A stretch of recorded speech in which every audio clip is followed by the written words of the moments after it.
Evo ga. Dobar dan, dragi gledatelji, pozdravlja vas vaš redovni reporter sa balkanskih i ostalih vrhova. Sad vas trenutno pozdravlja sa vrha Balkana, Musala. Evo naša najvrednija planinarka i naš najbrži planinar Vjeran. Čekaj, snimi ono kjera. Evo tu dolazi jadnik. Evo ga, on je pobjedio sebe i dizenteriju. Dizenteriju.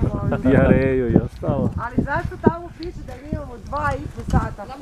A hodali smo 2,50. Može se ovo... Kako sad je to glupo što ja rekla da smo brzo stigli? Pazi, te lipice su jako velike, samo je magla. Znaš koliko je ova padina, ti je 3 km. Evo, vidimo se na nekom sljedećih vrhova. Nije ništa u odnosu na jednu ženu koja